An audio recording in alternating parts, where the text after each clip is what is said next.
While Great Lakes shipping pauses each winter, the work at the Soo Locks does not.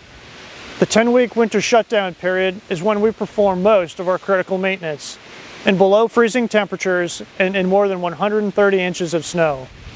Here at the Soo Locks in Sault Ste. Marie, Michigan, the U.S. Army Corps of Engineers Detroit District operates one of the most critical pieces of infrastructure in North America.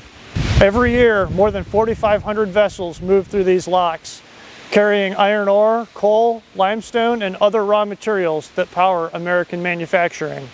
This system supports hundreds of thousands of jobs across the country and contributes billions of dollars annually to the U.S. economy. Nearly all the iron ore used in domestic steel production passes through the Soo Locks. We are constructing a second lock capable of handling the Great Lakes 1,000-foot freighters. By doing this, we're strengthening resiliency, reducing risk to the supply chain, and ensuring uninterrupted movement of critical goods. The new lock is designed to meet shipping needs for the next 50-plus years. We've contracted with construction firms to build infrastructure that will serve the country for generations. The new lock is scheduled to be complete in 2030, on schedule and within budget. But building the future does not replace maintaining the present. During this winter shutdown period, our teams are working on gates, inspecting structural components, repairing machinery, and preparing the system for another safe and reliable navigation season.